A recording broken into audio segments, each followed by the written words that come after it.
Quand j'ai une texture à aller chercher pour SketchUp, je me rends souvent sur le site SketchUp Texture, qui est très intéressant. Donc vous pouvez taper sur Google sketchuptexture.com. Alors, il y a plein de menus. Je vais aller chercher, moi, le menu Texture Index. Donc je clique sur Texture Index ici. Et sont répertoriés plein de types de textures en fonction de ce que vous voulez importer.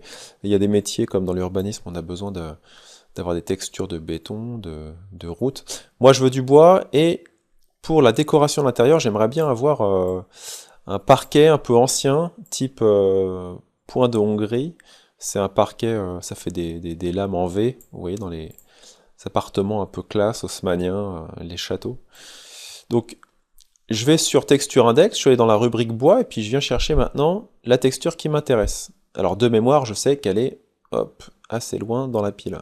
Alors ce qui est super, c'est que vous avez plein de textures. Tiens, d'ailleurs, je viens de la voir. Vous avez plein de textures, plein d'exemples. Et puis pour ceux qui veulent faire après, derrière des rendus 3D avec lumière et puis brillance, bah, vous avez des fois des petits exemples. Donc je viens chercher la matière qui m'intéresse. Ça, c'est pas mal.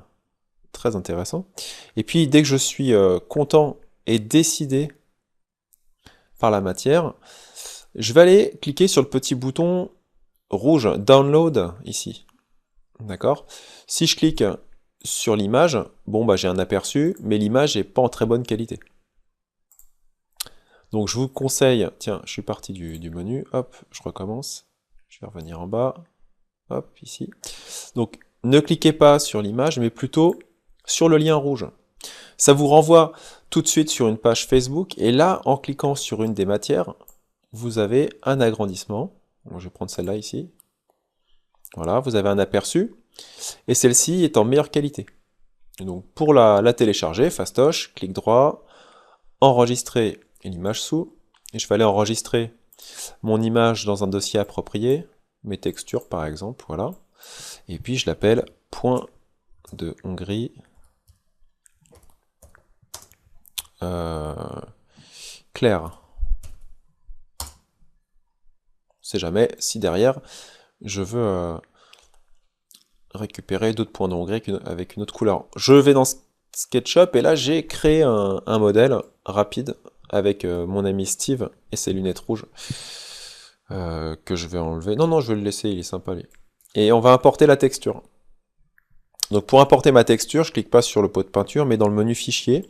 Et dans le menu fichier, on vient importer la texture que j'ai laissée sur le bureau, dans mon dossier mes textures. Voilà, point de Hongrie clair. Et par contre, là, on laisse cocher utiliser comme texture. Très important, pas comme image. J'ouvre ma texture, et là, je viens l'appliquer sur mon sol. Donc je clique une première fois, je laisse mon doigt appuyer sur le bouton gauche, j'étire, vous voyez, jusqu'à trouver à peu près l'échelle qui m'intéresse, et je relâche. Et regardez bien, c'est fabuleux, puisque en règle générale, les textures qui sont sur Texture Index, eh bien, elles bouclent, c'est-à-dire qu'il n'y a pas de... on voit pas le raccord, donc c'est super bien. Voilà. Voilà pour cette petite astuce, donc Texture Index, sur le site SketchUp Texture. Et là, je vous promets que vous allez trouver des textures très sympas, et vous allez donc épater vos amis et vos projets. Voilà, à plus tard sur la chaîne YouTube. Et donc j'ai des petits tutos encore en préparation.